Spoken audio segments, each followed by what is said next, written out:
दोस्तों shalom, praise the Lord. प्रभु आप सबको आशीष दे, अपने अनुग्रह अपने प्रेम से भर के रखे। बहुत सारी बातें हम लोग सीखते चले जा रहे हैं, आगे बढ़ते चले जा रहे हैं, प्रभु के नाम को महिमा मिले। लेकिन हमारी बहुत ही पर्सनल, जो शायद हम खुलकर शेयर करें या बांटें, या हम एक्सप्लेन भी ना कर पाएँ या खुद भी ना समझ पाएँ कि हमारी ज़िंदगी की अपनी पर्सनल जो रिलेशनशिप है, अपने प्रभु के साथ जो रिश्ता है, उसमें जो संघर्ष है, जो कठिनाइयाँ हैं, जो हम चाहते हैं हम वो नहीं कर पाते हैं, पर जो हम नहीं चाहते हैं वो हो जाता है। कई बार प्रार्थनाएं उस तरीके से नहीं हो पाती है जिस तरह से हम सोचते हैं। कई बार हम अपना रूटीन बनाने की कोशिश करते हैं, डिसिप्लिन पर आने की कोशिश करते हैं। बहुत सारी गड़बड़ियाँ, रुकावटें और बहुत सारी जो शारीरिक जो दुनिया का जो एक हिस्सा है, जहाँ हम दाएं बाएं, ऊपर नीचे, लेफ़्ट राइट, आगे पीछे हम खींचते चले जाते हैं। लाइफ से जुड़ी हुई, ज़िंदगी से जुड़ी हुई बहुत सारी समस्याएं हैं, चिंताएं हैं, फ़िक्र है, डर है, भय है, अच्छी हेल्थ है, पैसा है, ज़रूरतें हैं, फैमिली है। और इसकी जो जद्दोजहद है वो इतनी ज़्यादा हावी होती है कि मसीहत का एक नाम जो है एक फॉर्मेलिटी के लिए या फिर बस हल्के तौर पर रह जाता है। इसीलिए गुनगुने, ठंडे और गर्म का जिक्र प्रकाशित वाक्य पे, रेवलेशन पर किया गया है, चैप्टर 3। ये एक ऐसी समस्या है जिससे हर एक मसीही व्यक्ति जूझता है और गुजरता है। यही वजह रही कि यीशु मसीह ने अपना ग्रेस, अपना अनुग्रह मनुष्य जाति को दिया, क्योंकि अगर वो अनुग्रह नहीं देता, वो क्षमा नहीं देता, समस्याएं इंसान के साथ इतनी बुरी रहती कि परमेश्वर उसकी ज़िंदगी का हिस्सा ही नहीं होता। हम और आप ज़िंदगी का उसका हिस्सा ही नहीं होते। पर अगर आज हम मसीहत का हिस्सा हैं तो मसीहत के हिस्से होने की वजह सिर्फ उसका अनुग्रह, उसकी दया है। हम शारीरिक दुनिया पे छोटे बड़े, अच्छे बुरे व्यवहार, स्वभाव, घृणा, नफरत, लोभ, लालच, झूठ, बुराई, कहीं पे ना कहीं पे इंसान अच्छे बुरे फंदों में फंसता है। और कोई ये नहीं कह सकता है कि मैं बहुत क्लीन हूं, बहुत साफ हूं, बहुत सुथरा हूं। ये कितनी बड़ी चुनौती है। उसी परमेश्वर के साथ जो रोज की जिंदगी देता है, जो रोज मुझे सांसें दे रहा है, जो रोज मुझे जीने का अधिकार दे रहा है, जो रोज मुझे सुरक्षा दे रहा है, मुझे सेफ्टी दे रहा है, मुझे अच्छी हेल्थ दे रहा है, मेरी सारी जरूरतों को पूरा कर रहा है, यानी कि उसके द्वारा मेरी जिंदगी चल रही है, उसके थ्रू मेरी जिंदगी चल रही है। लेकिन उसके थ्रू मेरी जिंदगी चलने के बावजूद भी मैं उसके साथ उसे अपना बेस्ट नहीं दे पा रहा हूं, मैं अपना सच्चा समर्पण नहीं कर पा रहा हूं। मैं 2 मिनट भी अपने परमेश्वर के साथ निस्वार्थ, विदाउट सेल्फिश मोटिव के उसे समर्पित नहीं हो पा रहा हूं। और ये सबसे बड़ी चुनौती और कठिनाई है। हर एक विश्वासी ये बात सोचता है, लेकिन मैं ये आपको बताना चाहता हूं कि अगर समय रहते हुए ये बैलेंस नहीं बना, कभी हम ऊपर नीचे होते हैं। हो सकता है कई बार आप बहुत सारी चीज़ों में व्यस्त हैं, बहुत सारे ऐसे काम हैं, बहुत सारी ऐसी चीज़ें हैं जो आपका रूटीन टूट गया है। परमेश्वर के साथ उस तरह से आने में, मसीह के साथ उस प्रेयर के उस हिस्से में आने में आपको प्रॉब्लम हुई है।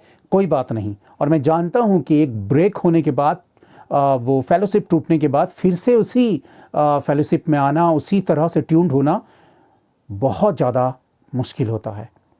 पर यही चीज़ अगर हम अपनी कोशिश, अपना एफर्ट, अपनी ओर से अगर हमने प्रयास करना बंद कर दिया तो बड़ी आसानी से शरीर हमारे पर हावी होगा, शारीरिक दुनिया हावी होगी, थॉट्स हमारे, जो हमारे विचार हैं, हमारे थॉट्स हैं, वो दुनियावी तरीके से चलते रहेंगे। आत्मिकता इतनी हल्की हो जाएगी कि हमारे भीतर से एहसास खत्म होने लगेगा।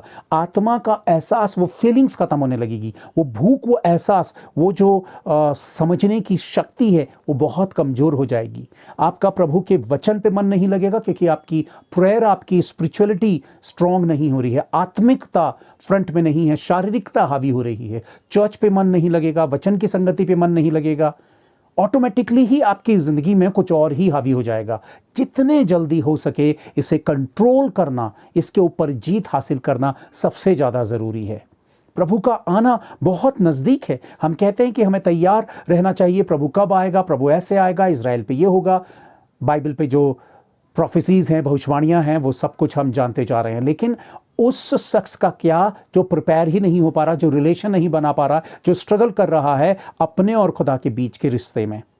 एक रेफरेंस मैं आप लोगों के सामने रखता हूं, यह है मार्क चैप्टर 4, मरकुस अध्याय 4, मार्क चैप्टर 4, उसका मैं आप लोगों के सामने रखता हूं 18।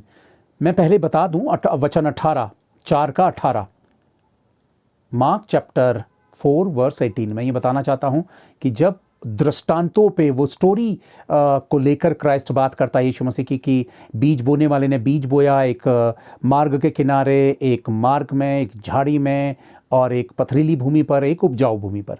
तो मैं उसका एक छोटा सा एक पैरा ले रहा हूं, वचन उसका 18 क्या कहता है। और जो झाड़ियों में बोए गए ये वे हैं जिन्होंने वचन सुना, 19, और संसार की चिंता और धन का धोखा और वस्तुओं का लोभ उनमें समाकर वचन को दबा देता है। संसार की चिंता, धन का धोखा और वस्तुओं का लोभ। संसार की चिंता, धन का धोखा और वस्तुओं का लोभ। कितने बड़े चैलेंज है आज के दौर पर हर एक व्यक्ति की जिंदगी में, हर एक, चाहे वो सेवक हो, चाहे वो और नॉर्मल मसीह हो। संसार की बात तो हम नहीं करेंगे। और आज सबसे बड़ी चुनौती है संसार के लिए चिंता, धन का धोखा और लोभ। इंसान डरा हुआ है, चिंतित है, क्योंकि वो दुनिया में बहुत कुछ बेहतर दुनिया को होते हुए देख रहा है, समाज को पे लोगों को उन्नति करते हुए देख रहा है, पर वो सारी सक्सेस, सारी सफलता सिर्फ मटेरियलिस्टिक दुनिया की है, सिर्फ शारीरिक दुनिया की है। और वो अट्रैक्ट करती है, वो कहीं पे ना कहीं पे दबाव डालती है कि मेरे पास अच्छे कपड़े, मेरे पास अच्छी नौकरी, मेरे पास अच्छा घर, मेरे पास अच्छी गाड़ी, मेरे पास अच्छी शकल सूरत, मेरे पास अच्छा स्टाइल। क्योंकि इस आधुनिक दुनिया में जो दिखावा है वो सबसे हाई लेवल पर है। चाहे इंसान भीतर से किसी करैक्टर का, किसी भी स्वभाव का हो, लेकिन दुनिया उसे पसंद करती है जो दिखने में और उसके पास मटेरियलिस्टिक चीज़ें बेहतर हैं।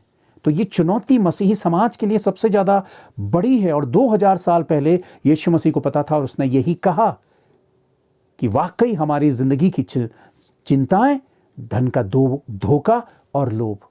और हम किस चीज़ के लिए चिंतित होते हैं? सबसे ज़्यादा पैसा, नौकरी, उसके बाद बहुत सारी चीज़ें आती हैं। छोटी छोटी चीज़ों के लिए हम हमेशा चिंतित रहते हैं। समय के साथ इंसान डिप्रेशन पे ज़्यादा जाने लगा है, वो अकेलापन महसूस करने लगा है, रिश्ते नाते खोखले हो चुके हैं, रिश्तों के आपस में फैमिली एक साथ बैठकर वो वाला व्यवहार ख़त्म हो चुका है, क्योंकि हर किसी के ऊपर एक प्रेशर है और हर कोई बेहतर अर्न करना चाहता है, यानी कि बेहतर पैसा कमाना चाहता है किसी भी माध्यम से। इसलिए पहले एक शख्स जॉब करता था, अब घर पे जितने लोग हैं वो किसी न किसी माध्यम से काम करना चाहते हैं, और सबके ऊपर अपनी लाइफ को सेटल करने की फिक्र है, चिंता है। क्योंकि संसार में दुनिया ट्रस्टी अगर नहीं रही है तो चिंता और ज़्यादा बढ़ गई है। धन का धोखा इस कदर जिंदगी में आ गया है, और लोभ। धन का धोखा यही है कि आप उठाकर देखिए रिश्ते नाते इस वर्ल्ड के भीतर, इस पूरी दुनिया को आप उठाकर देखिए, तो सबसे बड़ी जो ज़रूरत है इंसान की, सबसे बड़े जो रगड़े झगड़े हैं, जो प्रॉब्लम्स हैं, जो गड़बड़ियां हैं, वो पैसे को लेकर है और धन का लोभ है। और ये लोभ कहीं पे ना कहीं पे हर इंसान के भीतर काम करता है, फोर्स करता है उसे कि उसके पास ज़्यादा से ज़्यादा पैसा हो, किसी भी सोर्स के थ्रू उसके पास पैसा हो। और जब इंसान किसी भी तरह के सोर्सेज को अपनाता है तो वो फंसता है, उसकी ज़िंदगी में काम बहुत हल्के तौर पर होने लगता है। आज इंसान का अटेंशन और सबसे ज़्यादा ध्यान वो अटेंशन जो है वो पैसे कमाने को देना चाहता है। वो ज़्यादा से ज़्यादा अपनी पॉकेट में पैसा चाहता है। उसके लिए वो झूठ बोलेगा, वो बुराई करेगा, वो धोखा देगा, वो बहुत सारी चीज़ें करेगा। अब आप ये देखिए, ये हमारा शरीर है और ये पूरी तरह से लालच करना चाहता है, ये पूरी तरह से दुनियावी चीज़ों को देखकर उसकी लालसा करना चाहता है, उसे पाना चाहता है, ज़्यादा से ज़्यादा पैसा चाहता है। आत्मिकता का क्षेत्र जो है वो कमज़ोर पड़ने लगता है। और ये कितनी बड़ी लड़ाई है। ये लड़ाई अपने आप से है। ये जो वॉर है, ये जो बैटल है, ये अपने आप के साथ है। और किस तरह से इंसान लड़ेगा, यीशु मसीह ने ये बात पहले से ही कह दी है कि वचन आत्मा का बीज जो परमेश्वर का वचन है उस शख्स की जिंदगी में काम नहीं करेगा। अगर आपकी मेरी जिंदगी में प्रभु का वचन काम ही नहीं कर रहा है तो हमारी जिंदगी में मसीहत का कोई स्थान नहीं रहा, क्योंकि मसीहत वचन के माध्यम से है। और वचन अगर हमारी जिंदगी में हम उसे अप्लाई नहीं कर रहे हैं, वचन को जी नहीं रहे हैं, वचन का एहसास नहीं कर रहे हैं, वचन के साथ हमारी जिंदगी में हमारे भीतर परिवर्तन नहीं हो रहा है, तो समझ लीजिए कि हम वचन के लिए मर चुके हैं। वचन तो जिंदा है लेकिन हमारी भावनाएं वचन के लिए मर गई है। और वो कब मरी? जब हमने संसार की लालसा करना शुरू कर दिया। आप चर्च आते हैं, बाइबल पढ़ते हैं, प्रेयर करते हैं, अपने रोजमर्रा की प्रेयर भी करते हैं, लेकिन जिंदगी में हावी क्या है? परमेश्वर का वचन, क्या परमेश्वर की उपस्थिति, या फिर धन, या धन का धोखा, या फिर जिंदगी की चिंता, लाइफ की टेंशन। और जब हम टेंशन में अपनी जिंदगी को बिताते हैं तो मसीहत और परमेश्वर का आत्मा उस जगह पे काम नहीं करेगा। मसीहत हाथ पर हाथ रखकर मिलती ही नहीं है। आपको बहुत सारी दुनियावी चीजों को पीछे छोड़ना पड़ता है, सैक्रिफाइस करना पड़ता है, धन के लोभ से, संसारिक चिंता से अपने आप को अलग करके अपना पूरी जिम्मेदारी अपने प्रभु के हाथों में सौंपनी पड़ती है, चाहे कैसे कैसे हालातों से आप होकर गुजरे। क्योंकि हम परमेश्वर के ऐसे मार्गों पे चलने से पहले ही हम हार मानते हैं, या फिर हम उसे टेस्ट करना नहीं चाहते। हम ये सोचते हैं कि उसमें हमारी सक्सेस नहीं है, उसमें सफलता नहीं है। हमारे दिल और दिमाग पर ऐसा डर शैतान के द्वारा बैठाया गया है, ऐसी सोच हमारे जहन पे डाली गई है कि अगर हम परमेश्वर के तरीकों से चलेंगे तो हमें ज़्यादा सक्सेस नहीं मिलेगी, बड़ी सक्सेस नहीं मिलेगी, हमारे पास धन नहीं आएगा, हमारे पास जिंदगी हमारी बेहतर नहीं होगी। जिस परमेश्वर ने आसमान बनाया है, जमीन बनाई है, कायनात बनाई है, और इस कायनात पे जितनी चीज़ें हम पैसों से खरीदना और पाना चाहते हैं वो सब कुछ परमेश्वर ने बनाया है। और सब कुछ बनाने वाले और सब कुछ इस दुनिया पे पैदा करने वाले परमेश्वर पर हमें डाउट होता है कि शायद उसके मार्गों में चलकर हमारी ज़िंदगी बेहतर नहीं हो पाएगी। इसलिए हम अपनी मनमर्जी का और शैतानी रास्ता अपनाते हैं, शारीरिक लोभ और लालच का रास्ता अपनाते हैं, और वहीं से हमारा टेंशन शुरू होता है, हमारा डिप्रेशन शुरू होता है, हमारे लड़ाई झगड़े शुरू होते हैं, परिवारों में क्लेश शुरू होता है और गड़बड़ियां शुरू होती हैं। क्यों? क्योंकि मसीही कैरेक्टर हमारी जिंदगी का हिस्सा नहीं बना। इसलिए हमारी सोच, हमारी समझ, हमारे विचारने की शक्ति स्वर्गीय नहीं है बल्कि दुनियावी है। और दुनियावी सोच केन की थी, इसीलिए उसने हाबिल को मार डाला। दुनियावी सोच उन यहूदियों की थी जब वो गुलामी में चले गए। दुनियावी सोच उन लोगों की, यहूदा की थी, जो पकड़ाया गया और उसने यीशु मसीह को पकड़ाया और उसने वो गुनाह किया। आप समझ रहे हैं कितना ज़्यादा ज़रूरी है आपका मेरा इस पाठ को समझना कि आज के समय में सबसे बड़ी चुनौती हमारी ज़िंदगी में धन का लोभ, पैसे की चिंता, ज़िंदगी को लेकर बहुत सारी चिंताएं, फिक्र, जिससे हमारा विश्वास का लेवल बहुत कमज़ोर हो जाता है और हम परमेश्वर की ओर को झुकना कम, और दुनियावी चीज़ें और अपनी ओर से जो सोर्सेज जो हम लगाते हैं, अपना एफर्ट जब हम लगाते हैं, अपनी कोशिशें हम करते हैं, दुनियादारी पर हाथ पैर मारते हैं, हम उस पर ज़्यादा ट्रस्ट करते हैं, उस पर ज़्यादा बिलीव करते हैं बनिस्पत इसके कि हम परमेश्वर पर बिलीव करें। और यहीं से जो है मसीहत कमज़ोर हो जाती है हमारी ज़िंदगी में, मसीहत का हिस्सा कमज़ोर हो जाता है हमारे विश्वास की कमज़ोरी की वजह से। और ये सारी प्रॉब्लम्स हमें रोज हमें चुनौती देती हैं। इसी वजह से हमारा आत्मिक जीवन खोखला हो चुका है। हम आत्मा को महसूस नहीं करते हैं, प्रभु को महसूस नहीं करते। हमारे दिल दिमाग में दुनियावी चीज़ें चलती हैं। अगर हम प्रभु के सामने आते भी हैं तो हमारे पास दुनियावी लिस्ट होती हैं। हम सिर्फ दुनियावी और शारीरिक मकसद और मतलब के लिए आते हैं, जबकि आपको पता है कि ये देह स्वर्ग में नहीं जाएगी जिसके लिए हम इतनी जद्दोजहद करते हैं और जिसके लिए दिन रात हम यीशु मसीह से यही प्रार्थना करते हैं कि हमारी देह की, हमारी ज़िंदगी की सारी चिंता फिक्र, हमारे पास अच्छी नौकरी हो, हमारे पास अच्छा पैसा हो, हमारे पास गाड़ी हो, घर हो, हमारा अच्छा विवाह हो, हमारे पास फैमिली हो, हमारे साथ कोई प्रॉब्लम ना हो, हमारी हेल्थ अच्छी रहे। हम जो कुछ भी मांग रहे हैं वो सिर्फ शरीर के लिए, शारीरिक सुख के लिए मांगते हैं। इसलिए आत्मिकता का हिस्सा बिल्कुल नेग्लेक्ट हो जाता है और हम आत्मिकता के विषय में नहीं सोचते हैं। जबकि जब हम उठाए जाएंगे तो ये शरीर के साथ नहीं बल्कि हमारा स्वरूप बदल जाएगा और हमें नई देह, स्वर्गीय देह मिलेगी। और इस देह की वजह से हम स्वर्ग में नहीं जा पाएंगे क्योंकि इसके धोखे के द्वारा हम मसीह के हो ही नहीं पाए, हम वो नहीं बन पाए जो यीशु मसीह हमें बनाना चाहता है। और आत्मिकता का इतना ढीला रवैया है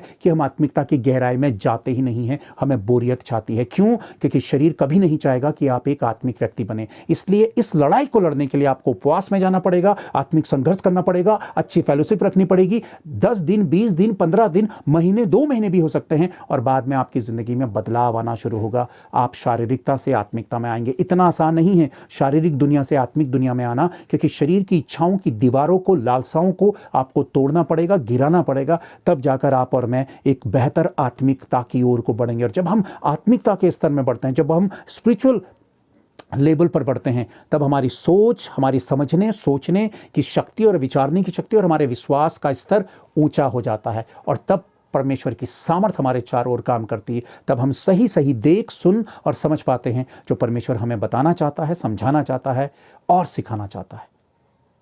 दोस्तों, समय बहुत कम है, अपनी जिंदगी को परमेश्वर की ओर को समेटिए। प्रभु का आना बहुत नजदीक है। वाकई ये बात अगर आपको लगती है कि ये सही है, प्रभु की ओर से है, दूसरों तक जरूर पहुंचाएं। प्रभु आप सबको आशीष दे। Thank you. Praise the Lord.